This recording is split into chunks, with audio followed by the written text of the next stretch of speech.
On est content ce matin d'avoir parmi nous le pasteur. Je ne devrais pas dire le pasteur, je voudrais dire le couple pastoral. Parce que c'est un pasteur qui est marié et il ne va pas dire celle qui est à côté de moi, c'est ma moitié, parce qu'elle est toute entière. Il dit Amen. Et on est content d'avoir le couple pastoral Verne, qui sont, disons, pas loin de Mantes-la-Jolie. J'oublie souvent le Porcheville. C'était la grande centrale EDF. Et je ne fais pas de publicité pour que vous payiez moins cher. De toute façon, vous serez toujours appelé à payer alors. Mais soyez connectés sur la centrale céleste. C'est moins cher. Et c'est notre frère qui a la responsabilité de nous adresser le message ce matin. Et on a prié pour que ce soit un message du ciel. Pas parce que c'est un pasteur que vous ne connaissez pas, et pourtant, ils sont très connectés à nous. C'est une église partenaire de notre église ressource. Mais avant de lui laisser la place, est-ce que vous voudriez entendre quelques petits mots de Evelyne? C'est son épouse. Allez, Evelyne, viens. Je suis sûr que tu ne t'attendais pas à ça. Voilà. J'espère que tu n'es pas comme ma femme, et après tu vas lui passer un savon, me passer un savon.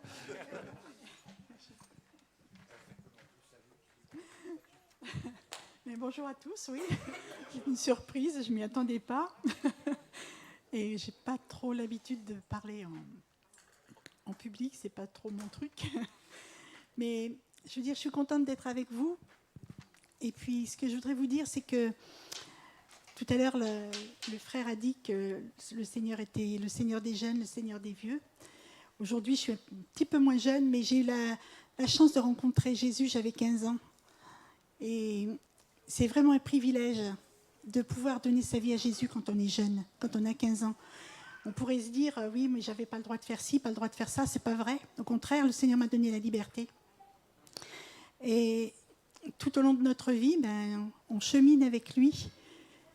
Et c'est plutôt nous qui devrions cheminer avec lui. C'est pas, il est avec nous, mais plus nous avec lui. Enfin, c'est un, comment je pourrais dire ça? Je sais pas les mots. Là, je suis prise au dépourvu. Hein. C'est vraiment une grâce de sa part qu'il soit venu me chercher à 15 ans. Ça ne m'a pas évité des erreurs, ça ne m'a pas évité des problèmes, mais il était là, toujours là. Voilà, c'est ce que je voudrais dire aux plus jeunes ce matin. N'hésitez pas, ça vaut la peine. Amen, amen, amen. Merci Evelyne. Au moins dans cette assemblée, il y en a une qui est contente, qui dit moi aussi j'aime pas parler en public. Merci Evelyne de cet appel aussi pour les jeunes, n'attendez pas. Et puis, quand j'ai rencontré il y a quelques années Bernard et Evelyne à parler chez eux, et Evelyne et moi-même, on a des ramifications de jeunesse du temps des églises à Rouen et à Paris, avec beaucoup de pasteurs qui sont maintenant dans le ciel. Sans plus tarder, on va laisser la place à notre frère, qu'il se sente libre et surtout que l'Esprit de Dieu agisse en lui. Que Dieu le bénisse. On peut, disons, lui souhaiter la bienvenue aussi.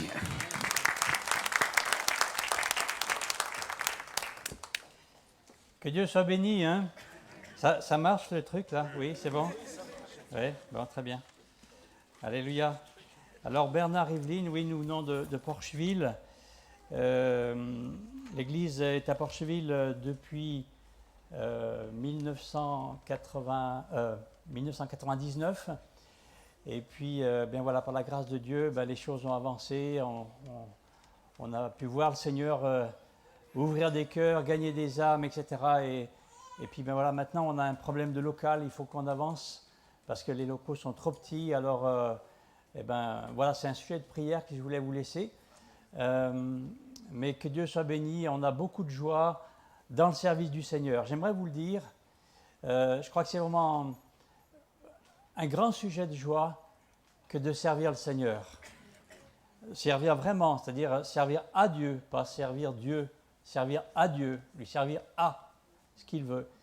Et c'est une immense joie, un immense bonheur. Que vous soyez tous bénis. Dis à celui qui est à côté de toi, sois béni au nom de Jésus. Ça fait du bien de dire sois béni au nom de Jésus. Hein. Auparavant aussi, j'aimerais vous apporter mes condoléances de notre part, Evelyne et moi, et de la part de l'Église. Notre frère Paul Tucker est décédé, vous l'avez su bien sûr. Nous n'étions pas en contact avec lui, mais ici c'était un papa. Alors j'aimerais vous le dire, vous dire nos condoléances, que le Seigneur console vos cœurs, hein, à vous et tout spécialement aux pasteurs, couples pastoraux que vous avez, William et Stella, et puis Mathias et Isabelle, que le Seigneur puisse réellement consoler vos cœurs. J'aimerais peut-être préciser quelque chose. Paul nous a précédés, mais il est dans l'endroit le plus beau, j'ai envie de dire le plus beau du monde. Il n'y a pas d'endroit qui est plus beau que là où il est actuellement. Il est rentré dans la gloire, mais une gloire que personne ici n'a encore vécue et connue. Nous connaissons qu'en partie. Et même cette gloire extraordinaire, immense, parfois nous vivons dans des moments magnifiques, la présence de Dieu, eh bien rien que cela, ce que tu as vécu, c'est encore que des gouttes par rapport à ce qui va être dans le ciel. Nous ne nous lasserons jamais de ce que nous vivrons dans le ciel, dans la présence de Dieu. Et certains vont dire, mais l'éternité c'est long. Eh bien, je vous assure, hein, on ne se lassera jamais parce que c'est un flot d'amour qui passera sur ton cœur. Et c'est encore un flot. Et tu auras l'impression que constamment, le Seigneur viendra t'inonder, t'immerger de lumière et de bonheur. Il n'y a pas d'endroit plus grand et plus beau que là où est Paul actuellement. Amen. Alors la Bible dit, mais consolez vos cœurs de cette manière. Consolez vos cœurs. Parce qu'un jour, vous serez, vous aussi, je le souhaite. J'espère qu'ici, personne ne se privera de la grâce de Dieu. Et si quelqu'un l'était encore, il faut tout de suite que ce matin, tu donnes ton cœur à Jésus. La vie est courte. La vie est courte et elle peut finir brutalement. Alors ce matin, réfléchis. Mais nous allons passer un moment extraordinaire dans l'éternité avec le Seigneur. Et Paul est entré dans ce moment. Consolez vos cœurs par cela.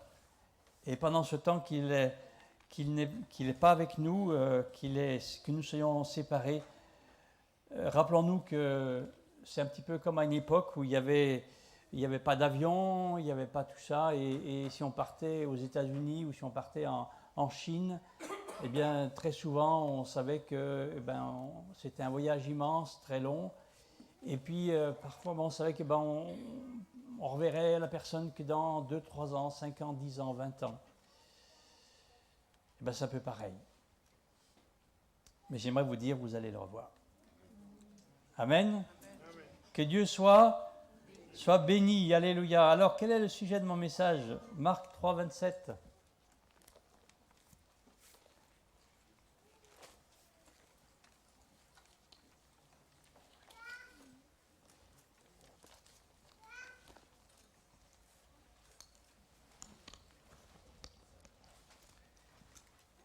Marc 3, 27.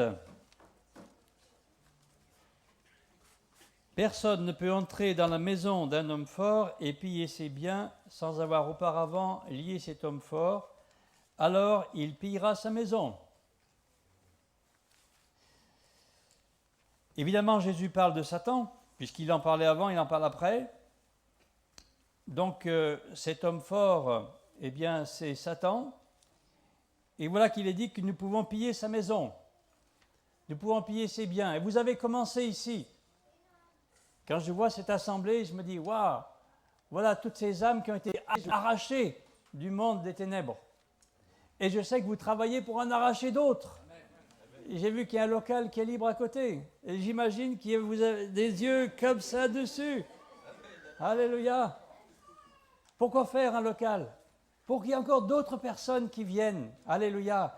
Nous voulons piller les biens de l'adversaire. Et tu es destiné à cela. Allez, on reparle de Paul. Paul, moi je pense qu'il avait accompli tout ce que le Seigneur lui avait demandé de faire. Alors il l'a repris.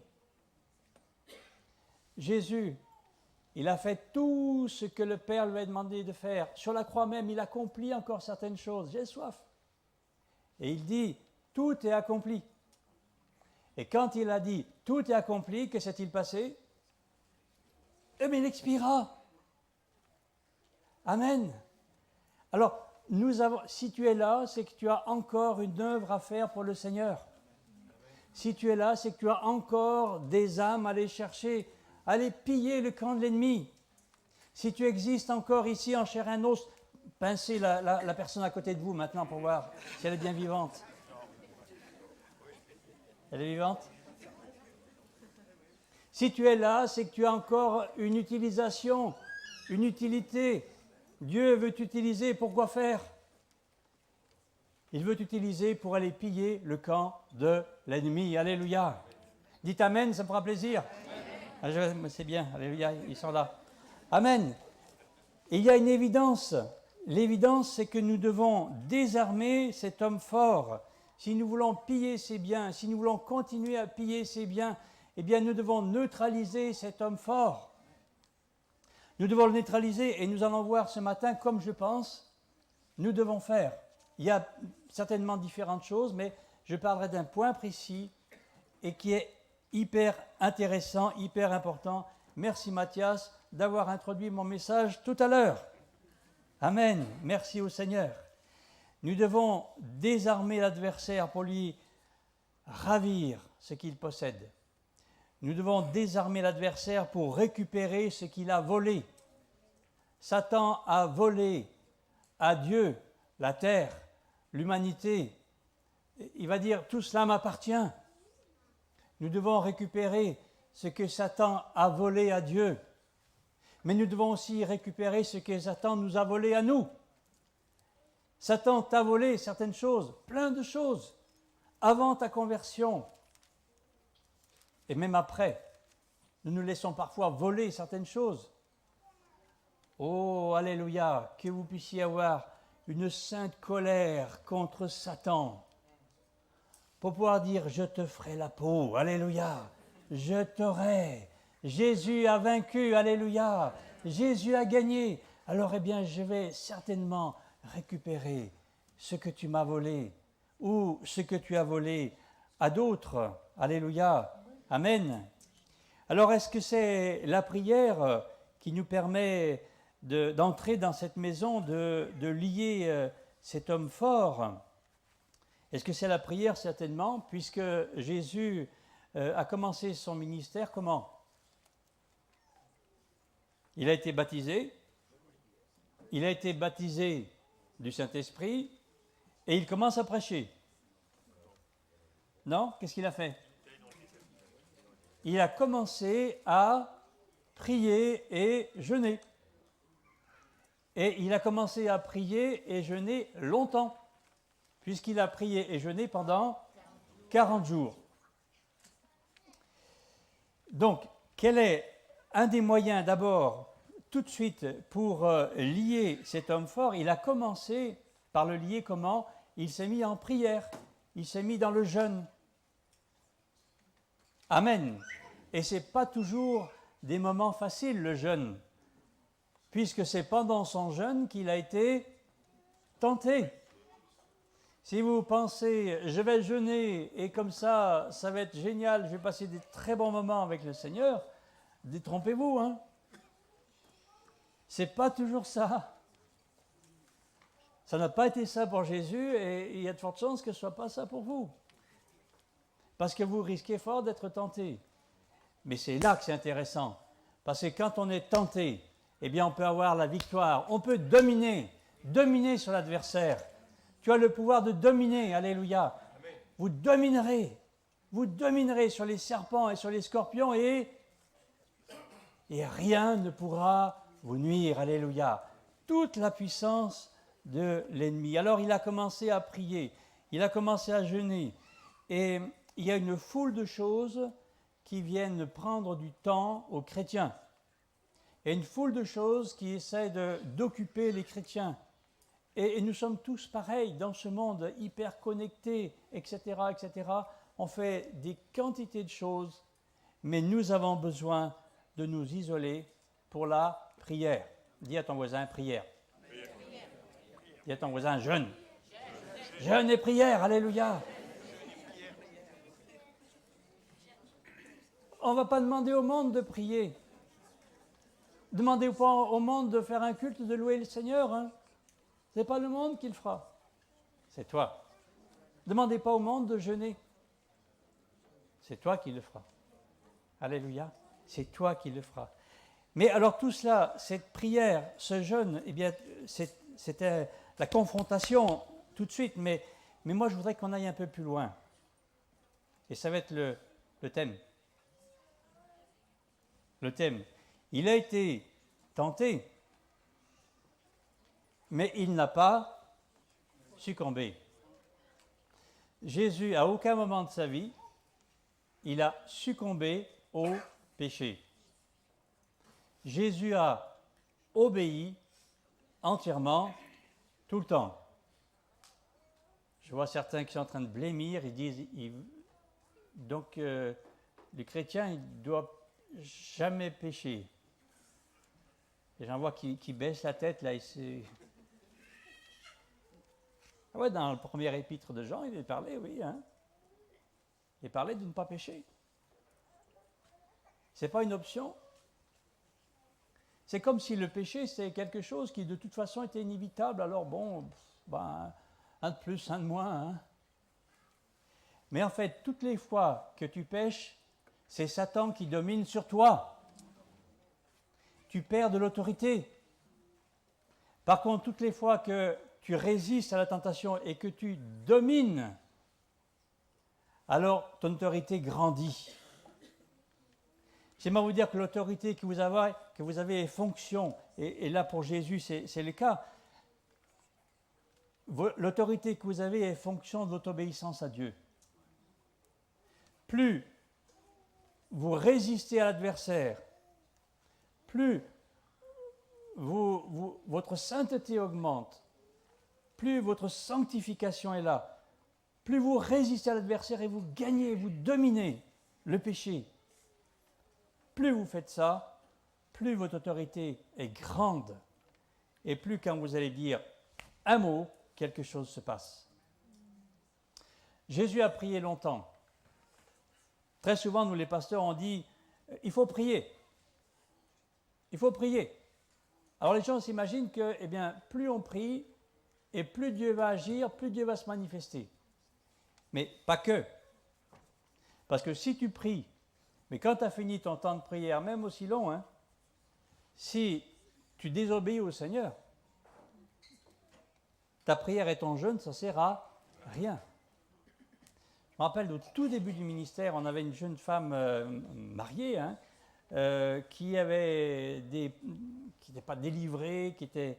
au tout début, on n'était même pas pasteur, hein, et cette femme avait un problème avec les jeunes hommes. Elle était mariée. Et pourtant, ben, elle a fait un jeûne de 15 jours. J'ai toujours souvenir de ça. Moi, j'étais au début de ma vie chrétienne. Elle a fait un jeûne de 15 jours. Waouh! Tu dis, waouh, elle a jeûné 15 jours. Il doit y avoir une auréole sur sa tête en permanence qui brille. Oui, mais sortie de ces jeûnes de 15 jours, eh ben, le premier garçon qu'elle a rencontré, crac, elle est partie coucher avec. Tromper son mari, etc. Hello! Prier, c'est nécessaire, c'est vital, c'est la première des choses à faire. Deuxième chose à faire, obéis. Obéis, obéis, obéis, obéis, obéis, obéis. Résiste au péché et obéis. Alléluia. Nous avons le devoir d'obéir au Seigneur. Nous avons le devoir de résister à Satan. Nous avons le devoir de dominer. Alléluia. Comment lier l'homme fort? Comment le lier? Jésus l'a lié par son obéissance. Jésus l'a lié parce qu'il a résisté à plusieurs reprises. Si vous lisez Matthieu 4, vous connaissez le texte, je pense pour la plupart. Eh bien, Jésus est tenté. D'abord, dans son corps, des besoins naturels. Il avait faim. Et Jésus a résisté. Mais après, ça devient plus subtil. c'est l'orgueil, et puis après, c'est même la parole de Dieu qui est utilisée. Donc c'est vraiment très subtil la tentation. Mais Jésus résiste toutes les fois.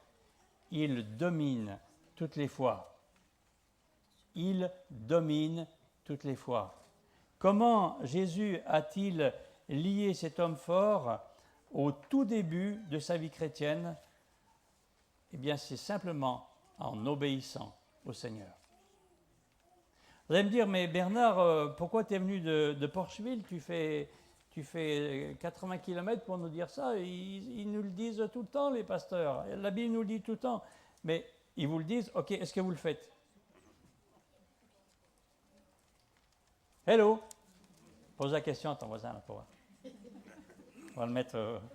pose la question à Adeline, tiens.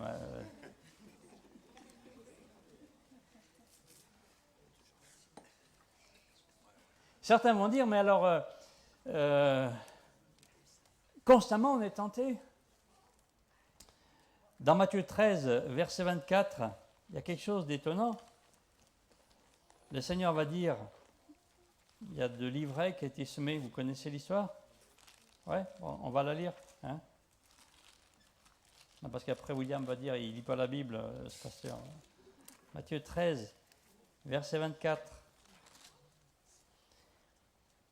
Il leur proposa une autre parabole et il dit, « Le royaume des cieux est semblable à un homme qui a semé de la bonne semence dans son champ. Mais pendant que les gens dormaient, son ennemi vint, sema de l'ivraie au milieu du blé et s'en alla. Lorsque le blé eut poussé en herbe, il donna du fruit, et l'ivraie parut aussi. Les serviteurs du maître de la maison vinrent lui dire, « Seigneur, n'as-tu pas semé de la bonne semence dans ton champ? D'où vient donc qu'il y ait de l'ivraie ?» Il leur répondit, « C'est un ennemi qui a fait cela. » Et les serviteurs lui dirent, « Veux-tu que nous allions l'arracher ?» Non, dit-il, de peur qu'en arrachant l'ivraie, vous ne déraciniez en même temps le blé. Laissez croître ensemble l'un et l'autre jusqu'à la moisson. Et à l'époque de la moisson, je dirai au moissonneur, arrachez d'abord l'ivraie, liez-la en gerbe pour la brûler, mais amassez le blé dans mon grenier. On ne peut pas éliminer Satan. Satan va rester avec nous. On ne peut pas tuer Satan. Et d'ailleurs, on ne peut pas faire disparaître le péché de la terre. Moi, j'aimerais bien être dans un endroit où il n'y a plus de péché du tout. Donc là, je suis plus tenté. Ça serait bien, hein? Ah ben non. Parce que même si j'étais dans une cellule tout seul, enfin non, avec ma femme quand même, tout seul, hello, le péché, il est encore en moi. Il me suivrait, le péché, parce qu'il est là, le péché. L'apôtre Paul, dans Romains 7, va le dire, il se rend compte qu'il est même en moi. Alors, on ne peut pas faire disparaître le péché de la terre. On ne peut pas tuer, éliminer Satan. Donc, l'ivraie va demeurer avec le blé. Alors, que faire? Eh bien, il faut dominer sur l'ivraie. Il faut que le blé, pousse plus fort que l'ivraie. Alléluia. Il faut que tu puisses être plus fort que le péché qui vient, qui est tapi à ta porte. Genèse 4, verset 7. Le péché est tapi à ta porte, mais toi, domine sur lui. L'homme fort restera présent, tapi dans ta vie, toute ta vie. Ce n'est pas une bonne nouvelle, hein? Il faut le dominer.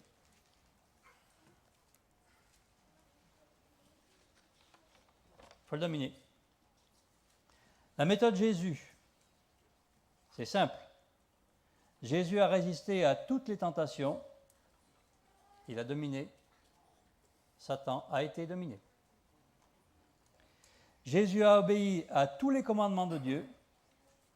Il a dominé. Satan a été dominé. C'est simple. C'est très simple la vie chrétienne. Je ne dis pas que c'est facile. Parfois c'est difficile. Mais les choix sont simples. Soit tu obéis, soit tu n'obéis pas. Soit c'est oui, soit c'est non. Je sais qu'ici, vous êtes en Normandie, c'est... Mais avec Dieu, c'est différent. Avec Dieu, c'est que ton oui soit oui et que ton non soit non. Donc, quand c'est non, c'est pas oui. C'est pas oui. Le péché se présente à toi, la tentation se présente à toi, eh bien c'est non. C'est pas oui. On peut me passer à la moulinette, me hacher, me couper en triangle, en rondelle, me transformer en tapis, enfin, peu importe ce que je subirai, mais c'est non. Hello. Vous savez, les personnes âgées, moi j'avais un grand-père qui était très solide comme ça. Là. Et le grand-père, si vous disiez oui, c'était oui. Mais s'il disait non, mais le village entier aurait été contre le grand-père, s'il avait dit non, c'était non. Le département entier aurait été contre le grand-père, s'il avait dit non, c'était non. La France entière, il avait dit non. Alors écoutez, si un homme, tel que mon papy, si un homme savait tenir ses engagements de cette manière, à plus forte raison, un enfant de Dieu né de nouveau tel que tu es toi, doit être capable de les tenir. Quand c'est non, point. Mais quand c'est oui, point aussi. Seigneur, je te servirai, Seigneur, je te suivrai, point. Ça coûte, point. Ça coûte cher, point. Ça fait mal, point. Alléluia. Nous avons à faire comme Jésus. Si nous voulons lier l'homme fort, eh bien nous le lierons par notre détermination totale, entière, complète. Satan va s'en rendre compte. Et il dit, ok, celui-là, je sais. Alors il va essayer de venir après, un peu plus rusé.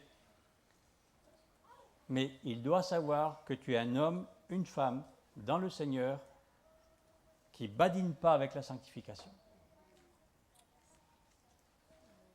Dites-moi amen, ça me fera plaisir, je continue. Sinon j'arrête. L'homme fort lié, eh bien c'est obéir à Dieu. C'est la méthode Jésus. Avant même de commencer son ministère, il a commencé à lui montrer, t'as vu Satan? Tu m'as tenté une fois, là, ok, ça n'a pas marché. 40 jours, ça n'a pas marché. Alors il est dit, le diable laissa.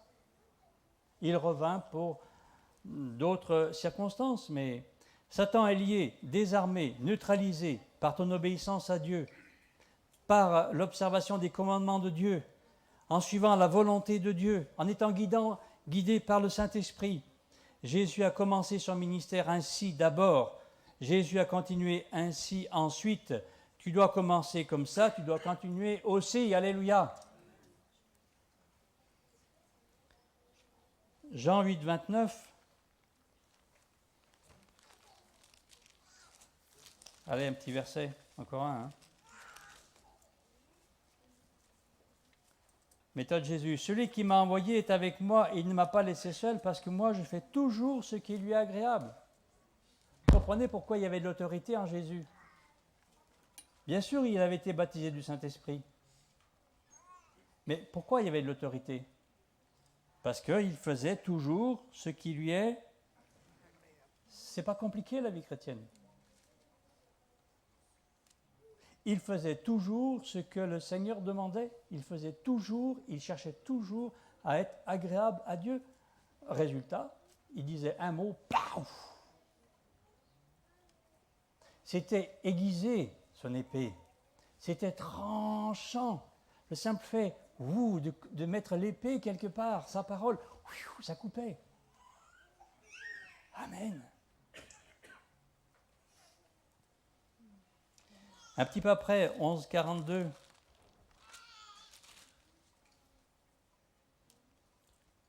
11, 42. Pour moi, je savais que tu m'exauces toujours, mais j'ai parlé à cause de la foule de ceux qui se tiennent ici, afin qu'ils croient que c'est toi qui m'as envoyé. Jésus va dire, pour moi, je savais que tu m'exauces toujours. Pourquoi? Pourquoi est-ce que il m'exauce toujours? Parce que je fais toujours ce qui lui est agréable. C'est pas compliqué la vie chrétienne.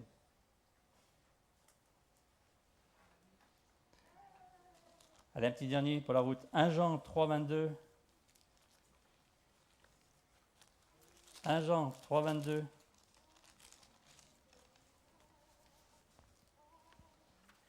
Quoi que ce soit que nous demandions, nous le recevons de lui, parce que nous gardons ses commandements et que nous faisons ce qui lui est agréable. Quoi que ce soit que nous demandions, forcément qui lui est agréable. Si on fait toujours ce qui lui est agréable, on demande des choses qui lui sont agréables. Ça paraît évident. D'accord? Là, j'élimine tous ceux qui disent « Waouh, je vais demander une Rolls en or avec une maison de 600 mètres carrés. » Peut-être qu'il y a quelqu'un là, ici, tant mieux. Mais non, c'est pas ça. C'est ce qui est agréable au Seigneur.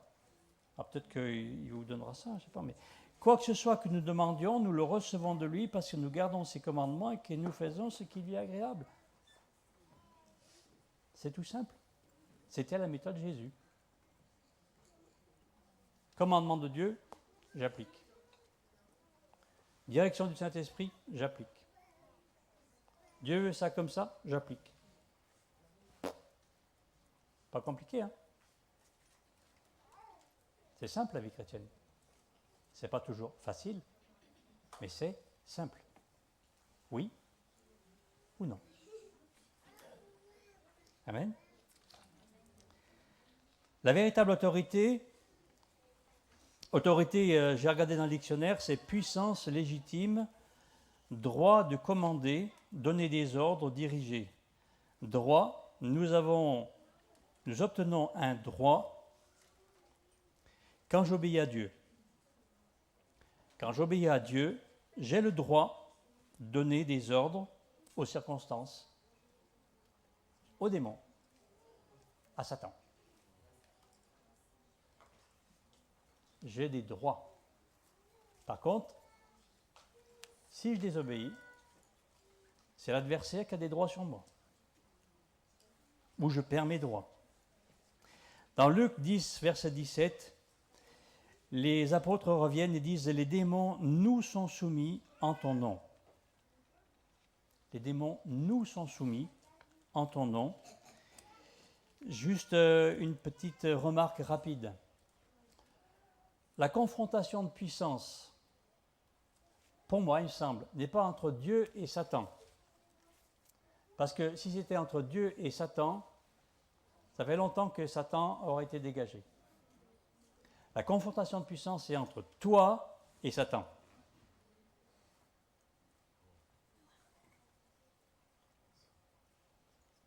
Vrai ou faux?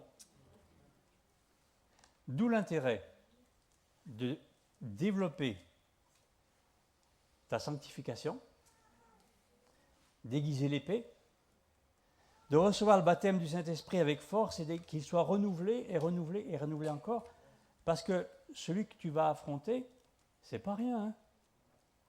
C'est des démons. C'est l'adversaire, c'est Satan. Et soit c'est lui qui gagne, soit c'est toi qui gagnes. Je sais que Mathias était prof de gym et il sait combien l'entraînement est nécessaire. Hein? Eh bien, frères et sœurs, ce n'est pas Dieu, la confrontation que nous menons là, ensemble, ce n'est pas Dieu contre Satan, c'est toi contre Satan. C'est l'Église contre Satan. Habité du Seigneur, habité du Saint-Esprit, bien sûr. Si vous avez compris ça, là vous allez arrêter de pleurnicher devant Dieu en disant « Mais Seigneur, pourquoi ci, pourquoi ça, pourquoi ça ?» Le Seigneur te dit « T'as qu'à faire ce qu'il faut. Hein? » C'est simple, la vie chrétienne. Amen. Alléluia. Quand tu es dans l'obéissance en Jésus, tu as des droits sur l'adversaire. Mais si tu es dans la désobéissance, tu perds tes droits. Lier l'homme fort demande des combats. Pour Jésus, c'était 40 jours de combat. Et puis ensuite, il y a eu d'autres occasions après. Il a commencé à lier l'homme fort par son obéissance. Il a fallu reprendre après. J'ai pris notre exemple, c'est Moïse. Moïse, il a fallu 12 interventions pour faire céder Pharaon, l'homme fort qui était là. 12 interventions. Une première fois, il parle simplement. Pharaon rigole. Une deuxième fois, eh bien, ils vont faire un miracle. Il y a le bâton est transformé en serpent. D'ailleurs, il va manger les bâtons des magiciens aussi. Mais en gros, ça ne donne rien. Pourtant, il y a un miracle. Hein. Premier cas, un homme loin de Dieu, appelé, envoyé par Dieu. Deuxième cas, miracle, guérison. Ce n'est pas parce qu'il y a quelqu'un qui est guéri, qui a vécu un miracle, que la personne va forcément se convertir. Hein. Rien à voir. Hein. 10 lépreux guéris, un seul est revenu à Jésus. Hein. Donc, nous vivons des guérisons et des bénédictions à Porcheville aussi, gloire à Dieu. Mais je sais très bien que ça, c'est juste un cadeau que Dieu fait à la personne. Et ça montre sa gloire. Mais avant tout, la personne doit naître de nouveau. Elle doit accepter Jésus. Elle doit accepter la vérité. Amen. Alléluia. Alors, une fois la parole, une fois miracle, et après 10 autres plaies, 12 obéissances nécessaires à Moïse pour que l'homme fort lâche. Donc, c'est simple la vie chrétienne, mais ce n'est pas toujours facile.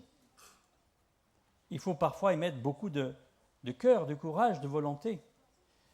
Chez nous, à Porcheville, on a fait les travaux, etc. Et pendant 2 ans, on a eu une guerre avec les voisins, avec la mairie. La police est venue plusieurs fois. 2 fois, on nous a cassé les vitres des portes d'entrée, des portes comme ça, là. 2 fois, blam, blam, blam. Ça a duré 2 ans. On priait, je me rappelle, on priait dans une salle en bas et on ne savait plus quoi faire. Mais il était hors de question qu'on s'en aille. Il était hors de question qu'on change quoi que ce soit. On priait, on priait, on priait. Et on faisait attention à nous, au niveau de la sanctification. Et tout d'un coup, ça fait pouf, ça a été fini. Amen. On a commencé une cellule de prière sur Houdan. C'est une ville, ça fait des années que je la vois. On a fait plusieurs tentatives. Et toutes les fois, on s'est fait rétamer. On commençait l'évangélisation sur Houdan. Dans l'église, mais bam, il y avait des problèmes qui surgissaient. Alors, qu'est-ce qu'on faisait? On arrêtait, puis on a repris, puis on a arrêté, puis on a repris. Mais quand vous avez mis la main quelque part, lâchez jamais. Jamais. Jamais. Toujours ça. Jamais. Ici, vous avez mis la main. Alléluia, sur cette église et sur cette ville qui est là. Lâchez jamais. Amen. Alors, eh bien, depuis 2019, ça y est, c'est ouvert. Alléluia. L'homme fort a été obligé de lâcher. Parce que des hommes et des femmes simplement prient, parce que des hommes et des femmes se sanctifient, parce que des hommes et des femmes, travaillent, et parce que surtout le Seigneur conduit toutes choses, et l'adversaire est obligé de lâcher. Amen. Obéissance et persévérance sont 2 sœurs qui sont dans l'Église. On les voit toujours ensemble. Alléluia. Alors persévère. Vous connaissez Deutéronome 28 ? On ne va pas tout lire. Hein. Je vous lis le début.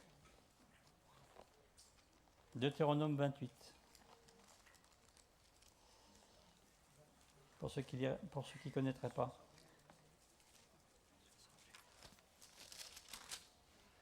Si tu obéis bien à la voix de l'Éternel ton Dieu, en observant et en mettant en pratique tous ces commandements que je te prescris aujourd'hui, l'Éternel ton Dieu te donnera la supériorité sur toutes les nations de la terre. Voici toutes les bénédictions qui viendront sur toi et qui t'atteindront lorsque tu obéiras à la voix de l'Éternel ton Dieu. Tu seras béni dans la ville, tu seras béni dans la campagne, le fruit de tes entrailles, le fruit de ton sol, le fruit de tes troupeaux, la reproduction de tes bovins et les portées de tes brebis seront bénies. Ta corbeille et ta huche seront bénies. Tu seras béni à ton arrivée, tu seras béni à ton départ. L'Éternel mettra en déroute devant toi tes ennemis qui se dresseront contre toi.